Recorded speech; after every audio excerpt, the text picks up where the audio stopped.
Welcome back to another episode of The Wrong Idea. In case you're unfamiliar, being wrong is about embracing subjective experience over objective truth. We're not interested in being correct, we just want to explore our own insights and opinions. I'm Jack, as always, joined by my brother Lucas, and we are in the middle of our deep dive on personal knowledge management systems. In particular, we've been thinking about and talking about what computers are able to do in order for us to leverage the skills that we really excel with. Yeah, that's right. I think we've been focused on this notion of a dynamic second brain, meaning sort of the original usage of the term second brain was more of this static thing where you would hold a bunch of information that you got from the world and you could store it in some, you know, note app or other kind of knowledge management system, and you'd be able to access that information and use it to do something valuable in the world. So that kind of gives us this very simple model of like storage and then access and action, I guess you could say. So you take something in, you need to be able to pull something out, and you need to be able to use that to do useful things. So I think that the first part of that, the storage aspect, is what we want to focus on today. In particular, we want to be thinking about how we capture and store information in such a way that we can easily retrieve it, and so that we don't miss out on things that we're learning about and we are always able to go back and reference them. Yeah, I like that a lot. I often notice, even with the fact that I have my own notion that I use and I have it somewhat personalized to myself, not really, but I like to think that I do. And even so, it's quite hard to get information in and then organized in a way which is then easy for me to get back out or even add to later. It's incredibly difficult because, like you said, that first sort of second brain concept doesn't really reference anything about a dynamic way to get around it. It sort of just gives you a place to throw your stuff in and build up this massive catalog, which you can go back to as needed. But now, as society is so dynamic and ever evolving, we've found that we have this deep need for something which can move and grow with us. Certainly, as well as the technological advances that are enabling the computers to do more contextual understanding of your notes and to actually have a sense of your semantic meaning.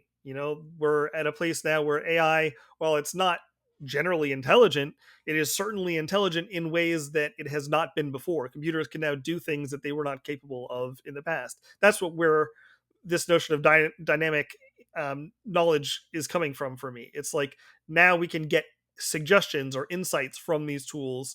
In addition to just putting information in, we can get new information out. It's not just the same information anymore, right? Yeah, it's sort of like you just have a friend helping you with it. You have a buddy who's looking through your notes and is able to sort of know you as well as you know yourself, and maybe even now you could say better because you don't have the risk of a computer won't forget the information. It's always going to have all of it there at all times to look at. So you can get feedback and critiques and literally, like you said, new information based on the information that you have with this new companion. Because as computers, like you said, are getting better and better and better, they'll have a better understanding of you as a person and the information that you have and the information that's on the internet already. And then not even information that hasn't existed yet, things that it can synthesize from your notes. And eventually, you're just going to get to a place where it'll be better than any teacher or tutor could be for you because it's personalized, it has ultimate context, and you don't have to pay a cent for it. So before we get too deep into this, the notion that struck me recently was that personal knowledge management is such a broad topic that it's actually important for us to start thinking about kind of two broad classes of things that go into this process. So let me be clear. What I mean is there are the goals that we have, our purpose in terms of why we want to manage our knowledge. And then there are the tools and techniques that allow us to actually do that management. So I think it's important to make sure that we understand or have even like clarified what it is that we want to accomplish with our personal knowledge management system, because depending on what that is, it's going to look very different for different people. And I guess my point is that you're probably going to use even different tools depending on exactly what you're trying to accomplish. There are so many different tools out there that knowledge management looks very different depending on, yeah, what you intend to use it for. It's an incredibly good point. And I mean, I could even say that I would want my knowledge structured differently for school than I would for sort of my work and then sort of my personal life. There's no way that I could use the same structure and the same everything for all three of those systems. It would be mayhem. It would suck. And especially, I mean, I'm just one person. Thinking about all the people who will use different these different systems, because maybe some people are better learners visually or audibly, however, you could go so many directions with this. But I think generally what's important is knowing the principles that go behind creating a system of this nature, because in the end, it's going to be based on fundamental principles. If they're wrong and they're messed up and they're backwards, then you're going to have a tough time building a system out that works for yourself. There are so many tools that will fill the needs that you might have. It's figuring out what those needs are and then just figuring out how you can best fill them. Filling them is not the hard part. It's figuring out what they are that's really going to be tough. You mentioned a few there that stuck out to me as well, categories of goals that might one might have, like learning and personal development for sure. I would want to do differently than professional development or career advancement. And then I also have, like, for myself, more creative projects that I'm working on regularly, and that it is structured differently than even say like productivity stuff. Or maybe you have, or like we have a shared workspace for this podcast, like collaborative knowledge sharing and like this stuff, everything that you're doing, the goal, depending on the goals you have, the way you structure your knowledge is going to change. I guess that's sort of the key takeaway for me. And so then I started to think about, okay, with that in mind, like, yeah, the different tools I might use, like there are note-taking apps, there are organization tools, there's like task and project management tools, there's, I don't know, like more advanced learning tools, spaced repetition tools, mind mapping, outlining. Then there's more like obvious stuff that people are doing for work, like just document management and like voice recording, transcription stuff. There's all kinds of tools. You might even have more creative resources, like tools like specifically for creative writing or whatever, time management, collaboration, all kinds of stuff. My point is, there are applications that fall into each of these categories. I just named like 10 things. And depending on what you're trying to accomplish, your personal knowledge management system isn't one app. It's actually like a collection of tools and, more importantly, habits that you're going to need to get into to manage your knowledge effectively. And I think that above all else, like, I want to emphasize that point as we start to talk about how you're going to capture information, because you're going to need to capture it and maintain it in potentially multiple places depending on the tools you're using. I'm going to take extra time to just focus on the emphasis of the word habits, because I think that's really important here. You need this to be something which is sustainable, realistic, and useful. It shouldn't be some elaborate system that looks really pretty because if other people see you using it, you want them to be like, oh, you have a pretty Notion template. No, no, no, no, no. This is not the point of this. This needs to work for you. This should be something that just becomes an integrated part of you as a person. The word habit is perfect. It should become routine. Using this, checking in on it, updating it, getting comfortable with it should become a part of you, because in the end, it's really here to help enhance your life in all areas and improve not only the individual areas, but your life between the individual areas, keeping things separate, keeping things quartered off from each other, because bleeding things together is never good for your life. It really is a tool to enhance your entire life. This is exactly what I was trying to emphasize as well. And you're exactly right. Like, I think the important part for me is understanding that I would be great actually if we could one day get to a place where there was a single tool that could do all of your personal knowledge management for you. And I think that we're getting closer to that now. Like, the more AI can do dynamically for you and the more it can like store and organize for you, maybe we can move away from using 15 different apps to deal with our knowledge management. But I think for now, we're still in a place where it's important to recognize like what tools you need and use the right tool for the job. And again, like to your point about habits, it's about building those routines and sticking to them and trying to figure out, well, as they're working, and then figure out how to evolve them as your needs change, because your goals are not static either. They're going to be changing, and your knowledge management system needs to evolve with it. So another piece of that is like having a flexible system to begin with.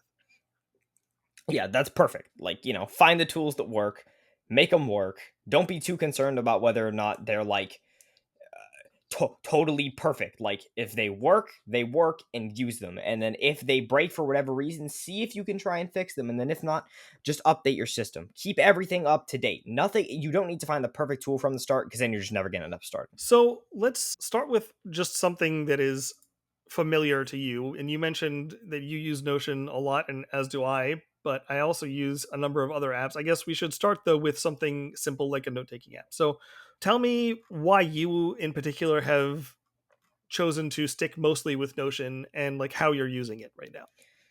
So Notion was the one I picked mainly because it's an easy to interact with you like interface. Like, it's very simple, it's very clean cut, but it's also got a lot of features. Some of them I will never use and never touch, but sometimes if I have a random use case and I might need to use them, bada bing bada boom, it works perfectly. So that was nice. It's also just very nice looking, which is just also just appealing on the eyes. So it will always motivate me like, oh yeah, it looks nice. Okay, I can go and do this and fill it in. I'm not gonna lie, that was a factor. But right now, I sort of like I use it for a lot of things. We have sort of like you said, our shared workspace for the podcast.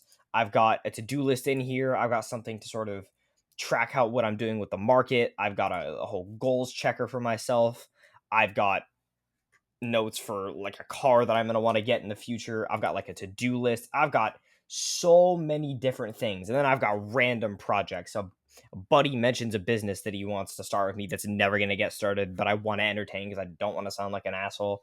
I'll throw that in here. I've got random ideas for projects that a friend said he wanted to code and then never followed up with me on. There's so many things in here. Then there's like fun stuff. I have whole sections for books that I'm reading and notes that I want to keep. But to me, Notion is so diverse. I can use it for all of these things, and it doesn't feel like it really lacks in any area. It's good enough at doing everything that I can still use other tools, integrate them in, and it doesn't feel too unfamiliar.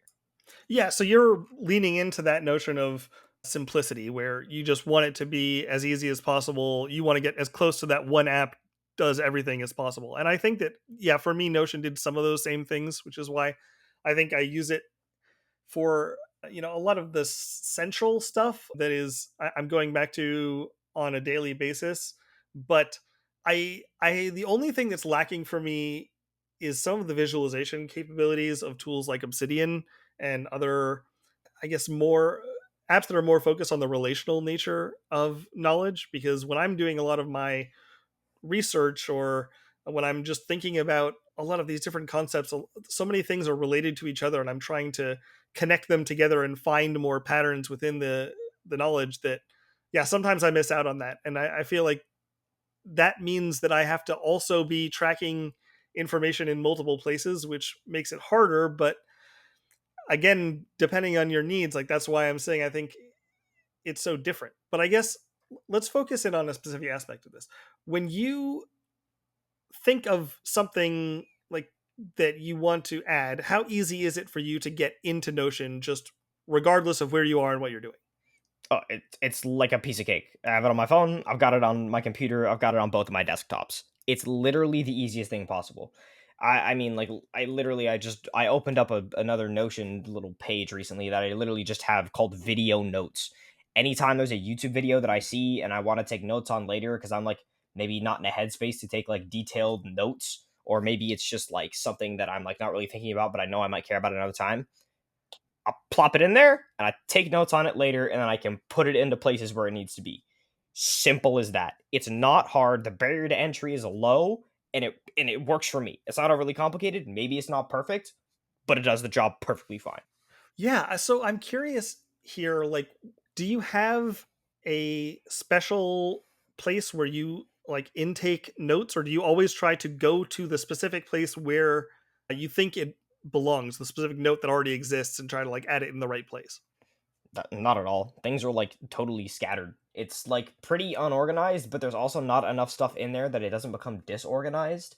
But to me, it's more about trying to get the information there and not losing it in the first place, because I'll lose a lot of information that I have. There's so many things that I intake in a day and things that I do and things that I think about that just getting it in there somewhere is better than having it nowhere. If I can get it somewhere generally in the right area, then I can reorganize it later and put it somewhere where it really matters. But I'm not going to get overly concerned about it being in the, air quotes, perfect place anyways. If it's in somewhere related, then I usually should be able to track back to it, because Notion has such nice searchability that you can sort of get to anything anywhere. Yeah, I think that what you said there about like reorganizing things later, I like that approach because you're essentially prioritizing how easy it is to get something in versus how easy it is to get it back out later. If like how often do you find yourself actually reorganizing things? Because I feel like it's like this is the trade-off. Like when you prioritize just getting stuff in, sometimes things get lost or like it's harder to search for them. But at the same time, again, like if you don't just get it in and you get stuck into this place of like it has to go exactly where it belongs, you may even like literally I've literally had situations where I've forgotten what I wanted to put in because I tried too hard to find the right place to put it. Yeah, I organize things every once in a while. Like if things get too cluttered up in, say, like an entry note is sort of how I think about it, like things where I kind of just shove in the knowledge of things start to get too cluttered and I can't keep track of stuff. Then that's when I'm like, okay, time to reorganize, and then I can put stuff where it needs to be. But it's not like I have like, oh, once a week I'm gonna go through and reorganize my notes and my thoughts. It's like, no. If it becomes a little bit too cluttered and too over organized, then, or like disorganized, then I'll go organize my stuff. And usually it's inconsistent. It could be like 2 days. It could be like maybe 2 weeks if I'm having a slower time and I'm more focused on like school or whatever. But I essentially just kind of do things on like a need to get done basis, and it works pretty well because I don't feel overly pressured to do anything, and I don't feel like I'm behind on anything because it sort of just works for me, and that's the whole point. It should work for you, not anybody else for any other reason. I the only other question I have then is like how often do you find yourself actually retrieving information from the system? Like versus putting stuff in, it's just like so that you have it for later, but like how often are you actually accessing those things? Quite often, actually. Most of the time it's for like project stuff that I want to go back and find it. I know dad all the time has like his little notebook by his side and he's taking notes about everything, and then he's going back through the notebook and trying to find it. I'm like, God, if you had a Notion template, Dad, your life would be so much simpler. But he doesn't want to use it, so he just has his little book. But I mean, usually I'm like referencing, yeah, like I said, stuff about the podcast or my to-do list or like my goal checker. But a lot of the information I put in is more so just helpful to reference back if I need it for like a later, maybe like a project is usually for my personal stuff. However, thinking like how often am I like going and like digging for information to find something specific? It's not very often. Unless I'm trying to find a thought that I had, then I might do that. I do that a little more often. But information and like retrieval in and of itself is frequent enough that I need to keep things organized, but not infrequent enough that it like doesn't matter how things look, if that makes any sense. It does. The only clarifying question is do you find that the information you're going back and retrieving tends to be the more recent stuff you put in, or are you also trying to access stuff that you put in 3 months ago or whatever? It's a good question. Thinking about it, it's kind of a balance of the two. Like if there's old things that I'm looking back towards versus things that I'm sort of doing right now. Like there are things that I put on the back burner and then I reach back for a little later and then I sort of might launch myself back towards them. But typically the more I think it's a question of relevancy to me. What's more relevant at the time is what I'm looking for more and more often. Okay, so the reason I bring all these things up, and let's just get one more data point for the sake of comparison. If you had to estimate, how many total notes do you have in your Notion? Oof. Are we like counting sub pages within pages or are we just going big pages? Sub pages too, if you can estimate it, or if that's too much. I would ballpark it at like I wouldn't top it over like 200 probably. Okay, so yeah, I think we talked about this last time as well, where like I think that a lot of the stuff you're talking about makes good sense when you're still in that like low, like yeah, basically where you are about few hundred notes. Like that system tends to work. I think in over the course of what I've used, I'm definitely well over, like I'm probably an order of magnitude bigger. Like there's a couple of thousand notes, if not more, in here. And like the scale of information when you have that much going on, and I also tend to be retrieving things that I may not have touched for yeah multiple months, and this like could be fairly regular because I'm switching between lots of different projects, and I just like to remind myself of where I was at a certain time, or I remember that there was something I was working on and I want to reference it again. So I'm having to do a lot more searching for specific information that I know I put in, and I may not remember exactly where I put it or how I organized it.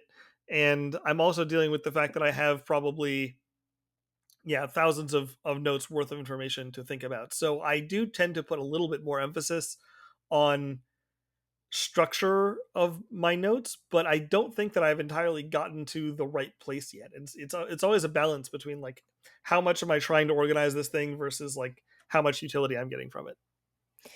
It's like trying to strike that balance is so tough because like even for me, it's so many different fields of things. Like it goes from like languages to vehicles to like sport. There's like 30 different things in here. Like there's so many different categories of things that trying to keep them separate and organized in a good way is tough, even at like this low of a volume. But I think that again, realistically, it's like, what do you need more of? Do you need a place to sort of get your thoughts out, or do you need a place to organize your thoughts? Maybe those are two different softwares for you, even so. And I literally mean like by software, I could mean like a pen and a paper. Do you like brainstorming your ideas out by hand? Do you like typing them out? Then like, do you want to maybe type them out into like an Apple Note or just like a blank Notion and then organize them later? There are like so many different ways that you can do it, but figuring out the right balance for you so that one, it feels easy. Two, it doesn't feel overly cluttered, like you're not trying to struggle to get things in there. And it doesn't feel daunting. It should just feel easy to do. Like what feels comfortable usually should work. So as long as it doesn't feel like you're struggling to do anything too much, then I think you found like a solid balance and then you can always tweak it after. But like again, I'm gonna make the emphasis. I don't know how many times I'll say it. Like, don't spend too much time trying to make it perfect the first time. You will only figure out the right ways to tweak it by doing it and then getting it somehow wrong.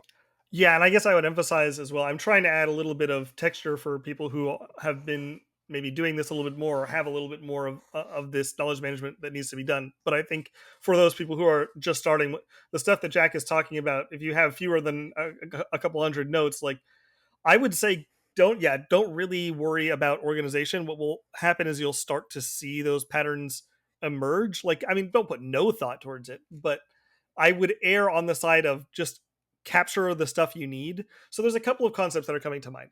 I think the term that I've heard for this is ubiquitous capture. It's this notion that you want to be able to capture things as quickly as possible so that you just don't lose them, and you don't want things to slip through the cracks. You want to be able to access, make sure that all of that information is in there in case you ever want to reference it again, even if it's not uh, perfectly structured or organized.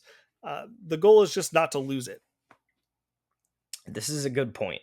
Regardless of whether or not you're actually going to reference the information again, it's good to get it out there because then it's at least just a practice in taking the notes in the first place for the things that you are going to want to reference later. And I think this is also an important thing to mention when you were sort of talking about that, like just be able to get it in there. Like if you're just able to get it in there, then you should have no problem putting like any thought or any idea or any information in there. Like it should feel easy. And that's what it should be because if you never reference it again, then whatever it is what it is, at least you got the information out. You're not trying to think about it or like it's not that. You're not trying to like remember it in the back of your mind in case you remember like you need to reference it again. It's there. You know it's there. You're comfortable with it. Fine, whatever. If you never go back to it, it is what it is. But if you need it, it's there. And as the process of doing that happens, you're just sharpening your skills. Maybe you'll learn that there are certain parts of information that you don't really need to put there. Maybe just by adding a hot link to the video, you'll save yourself, I don't know, maybe X amount of time trying to go look for a video or whatever. Like things like that. You'll maybe just find there are parts that will be more helpful or less helpful to you, and just the process of doing it will be greatly helpful. Yeah, so I would say that ubiquitous capture idea, we want to like prevent this idea loss. There's the situation that happens for me where like I will have a thought and I'm like, oh yeah, this is good. I'm doing something else though. Like I don't want to get distracted. I don't want to get pulled out of my flow. Like I'll remember to like write this down later. And then 9 times out of 10, like if I try to, there was a thing I wanted to write down. What was it? No idea. So there's nothing worse for me than feeling like, oh, I had this great idea. Like my mind, like spent this energy to come up with this thing. And then now I can't do anything with it. So for me, like that, making sure that you have that stuff available, like it even supports creativity. It even like, as soon as you have to get something down, it might even like another thought might arise. You might just have to jot that down too, and like immediately you'll find somehow that you've immediately developed the idea even more than you anticipated or whatever.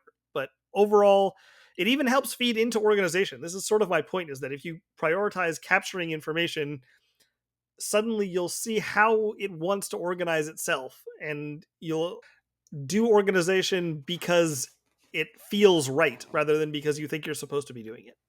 That's a good point. Like by putting that like capture first mindset is definitely the one that I take.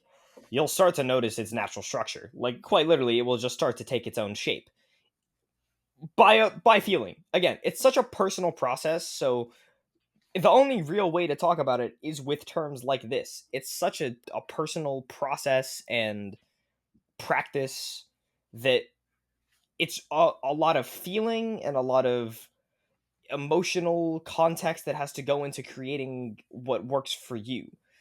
Thinking just about how I've done this myself, I initially like had a little bit of trouble sort of just starting to get things in there because I didn't really feel like I knew where they wanted to go. But then I just started doing it because I'm like, okay, I can organize it after. Like, there's no way that I won't be able to organize it. So I just started doing it, and then eventually it all started to take shape because I knew what needed to get organized where and how I wanted it to be organized for how I wanted to look at it. So again, just the process of like starting it and trying, and even if you get it a little wrong, it's fine. Like that, the whole idea is that once you can start getting your ideas out there, then it's sort of like you said, they can marinate in your mind. And if you want to go back to them, you might have a better grasp on them than you did the first time. So, like you said, it aids all fields of thought by just simply making sure that you have a place to get your ideas out. I even realize now, as I'm thinking about this, that the capture first mindset is going to be even more important as you get better and better AI, because it will be able to handle that organization step more and more for you, or at least like that context. Suddenly you're going to be in a situation where literally all you have to do is like write down or even just say the thing that is on your mind, and your system will be able to intake that and figure out what to do with it for you. But on this topic of like how we organize things, I think a tip that I would give people who are starting out is that we tend to adopt the physical process of note taking in the digital world, and that's not always the right way to go. So what I'm thinking in particular about here is like folder structures that tend to arise. And Notion, I think, I don't want to say emphasizes this or like encourages it, is really the word I was looking for, but it in some sense it does, because it's like these nested pages and you're trying to create these like this knowledge hierarchy. And that's good and it has its place, but the big tip that I would give to people is to really focus much more on tags. If you can like somehow tag the content with a particular keyword or theme, I've found that that is much more important than trying to get the correct folder structure, because ultimately when you're trying to access stuff, typically I'm doing it through search. I'm not usually trying remembering exactly where the right page is, and search is going to be just as useful with tags, but it also makes it much easier when you have things that overlap in weird ways. And it's like if you have these strict hierarchies, sometimes you might have a note that fits into two different places, and now it's not just about where does it belong, but it's like, well, really it belongs in two places. Do I duplicate it? Like, this comes from literally storing things in files. Like, dad has his file cabinets. He's literally got everything that he's ever written down printed out somewhere, and they're all in file folders, and it's like got drawers and drawers of them. And so he's got to know exactly where to look for the right piece of information. And we tend to, yeah, import that into our digital note taking systems, but we have better tools available. So I just want people to be thinking about, not just taking notes in apps like this, but also the using the tools that digital note taking systems allow that physical note taking systems don't. I'm just gonna say it. I don't think dad just has folders. I think he literally has like two garages full of stuff. Like this man has rented garages to store the folders and stuff so that he has it. Because that's how much information you will acquire across your life. And I like this also. I'm gonna shift gears a little here. I like what you were talking about with tags. I think this is important because as knowledge overlaps, you also want knowledge to be, like we said, dynamic. And as overlaps start to occur, you don't want to be able to miss out on those overlaps and connections that your ideas might have. You might not realize a connection between two ideas or two concepts that you have.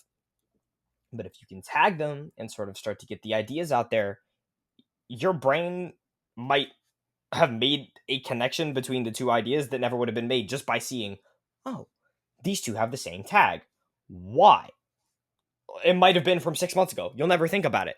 But as long as it's tagged, as long as it's somewhere similar, it might come back and it might be able to help you in the future. So as your information grows by magnitudes and volumes, you want a model which is, in a sense, always going to stay relevant and can always become relevant when need be. It shouldn't feel like it becomes outdated or unusable at any point in time. Yeah, this is important, especially as you say your knowledge base grows. Just having maintainable structures and means of searching is so important. So my knowledge hierarchies tend to be very shallow in terms of, like, I don't mind having single pages, or in Notion I would use sometimes databases that just like store tons of things, and I'm just relying more on tags to actually maintain some context about what certain things are about. It's, I guess, I've found that when you think about things in, again, in terms of relationships, how knowledge is related to different topics and whatnot. This is sort of what, again, those tools like Obsidian do really well, is kind of show you literally graphs, and I mean mathematical graphs, like with vertices and edges, where and knowledge is like a piece of information is like a node in the graph, and how it relates to another piece of information is an edge, like an arrow between these two nodes. So representing knowledge that way, I find, tends to be a lot more effective, and you're able to traverse and search these things in ways that are a lot easier than these sort of multiple deeply nested tree type architectures. And I used to do this with notes previously, where I thought the right way to do it was to like nest everything under the right place. It's like having the right subfolder in the right cabinet in the right whatever. But yeah, it's that gets cumbersome. And I will tell you, yeah, after thousands of notes, that's just, it's not going to scale. So I want to shift gears a little bit as well, because we were talking about personal knowledge management and how this can relate to various different kinds of tools. And just to give a sense of what I'm talking about here, like when I am thinking about personal knowledge management, it's not just note taking apps. For me, it can be, it can range, but I mean, you could even think about simple things like, I don't know, Google Calendar is like a personal knowledge management tool, because like it keeps track of when you're supposed to do what thing. If you are into like automation, tools like Zapier and whatever can help you actually automate a lot of your processes. If you're doing like, if you're like sharing stuff with people, you have tools like Google Drive or Dropbox or whatever, and even like communication tools like Slack or Discord. Like, this is all personal knowledge management in a sense, because if you're dealing with your knowledge and you're somehow trying to manage it, these tools all come into play. So, don't just think about this as note taking apps. Think about all the ways that you are actively engaging with your knowledge and trying to manipulate it in some way. This is like a very good point. Like the diversity of tools that we have today for like the amount of shit that you can do is like insane. And I think that just knowing that all of these tools are out there for what you might want to have, and all of them may have use cases for what you're trying to do, it's just good to keep in mind because I think you shouldn't like maybe what I'm thinking about here is you don't want to get scared away from trying to do something because you think it's like not doable. You have an idea or you have a concept that you're trying to get out or get done, but you feel like your current software doesn't have the ability to get it done for you. I can almost guarantee that there's something out there that has been maybe purpose built for your like a niche concept or idea. There's so many things that can get just integrated in so many different ways that like if you try it, you take a little bit of time, you're probably going to find something which is going to work.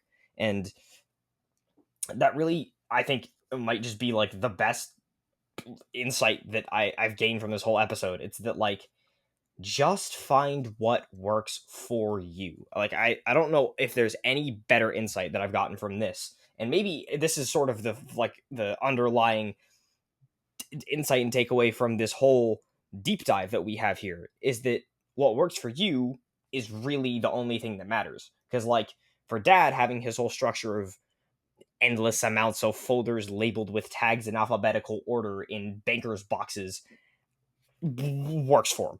He's not got a problem with it. He can find anything when he needs to because he's got perfect track of it because he just knows where in his like four cabinets in his office the letters are and the like topics and categories maybe.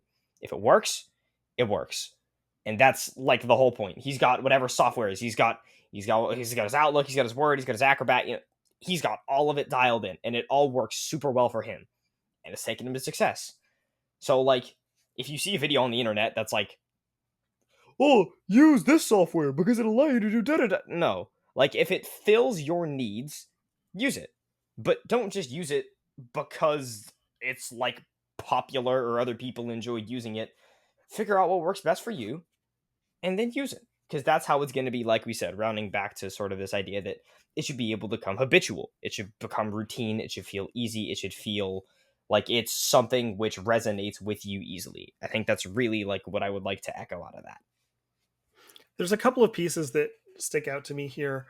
One is that yes, the reason I think of it as personal knowledge management is because it is very personal. The way it works for you is not going to be the way it works for anyone else. And that's because it's a reflection of your brain. When I'm talking about a dynamic second brain, I really mean that I should start to reflect the way you think and the way you structure your information in your head. And that will never be the same for two people. So yeah, you're going to have to try things out and see what works for you. But I would also say, a lot of people, I think, you'll hear the term productivity come up in this space a lot. And there are a lot of productivity tools. And I find that a lot of people get sucked in by the allure of being more productive with this tool and are willing to try this tool because it can make you more productive or whatever it is. And oftentimes, just adding more tools to your repertoire is actually going to make it harder. So I would say, like, yes, find the right tools, but sometimes don't get caught up in finding the perfect tool for every task because if you have to start managing 10 different tools, it's going to get crazy. Like, this is why I continue to harp on like keeping things simple because yeah, maybe the main app you use does 7 out of the 10 things that you need and it can do two more of those things but it doesn't do them well. It may be worth it to just do them in that app even if you don't love the workflow because it keeps you from having to maintain context in multiple places. Or if you're the kind of person that just like wants the right tool for the right job and you're willing to put up with the extra effort, give it a shot. All of these things, it's going to depend. But I want to come back to that notion that we had at the beginning, which is define your goals. What is the purpose of your personal knowledge management system? What are you trying to achieve with it? And from that, figure out what you require. What are your requirements? How are you going to fulfill those needs? And then find the best tools to meet those needs and see where it takes you and be ready to change it up and evolve as you go.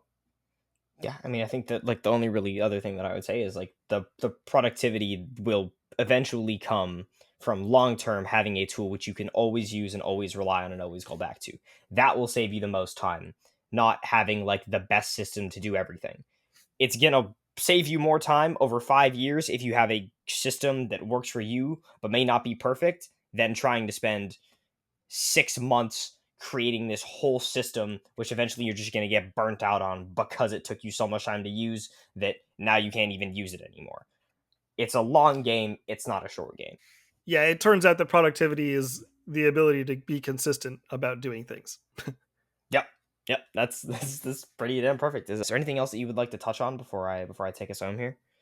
Well, let's see. Just to recap for a second, a lot of the work that I'm doing is for, it's kind of, there are multiple goals for me. There's like personal learning and development. There's like projects, and then there's sort of work related stuff.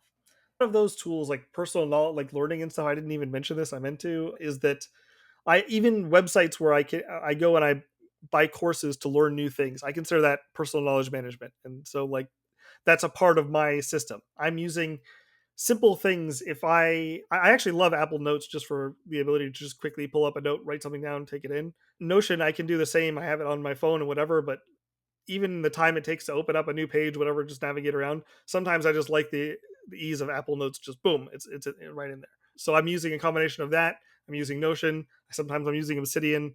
Sometimes I'm using websites to learn new things. Sometimes I'm using Discord to communicate and get feedback about things that I'm working on with friends or in communities that I've joined.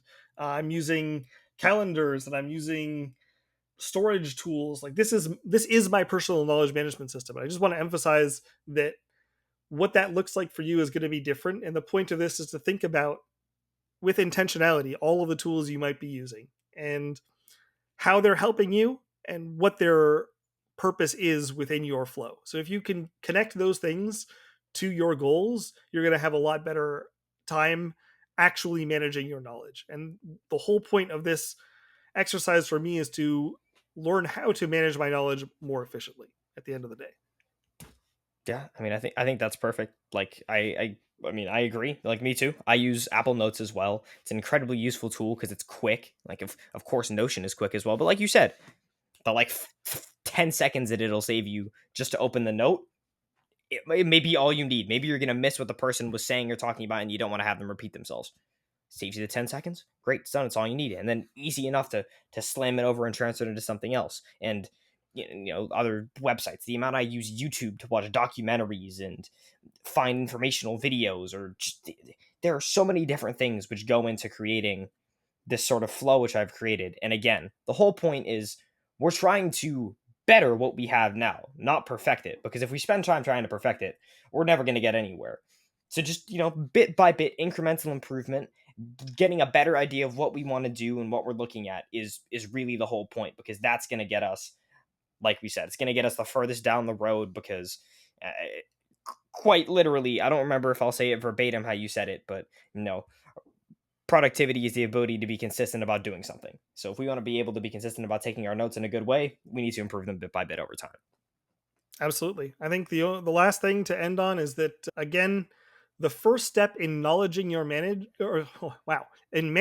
knowledge is the ability to have that knowledge available, to capture that knowledge somewhere. It needs to go somewhere. It needs to be available for you to do something with it. So no matter what you're doing, you're going to want to have some way to capture your knowledge. And it starts with any process that works, anything that gets your knowledge stored somewhere. That's the beginning of the journey. Yeah, that's absolutely perfect. Ready for me to home us take here? There you go. Sure. Alrighty, if you guys enjoyed this episode, you can find more content just like this at The Wrong Idea on Instagram, TikTok, and X. And until next time, keep being wrong.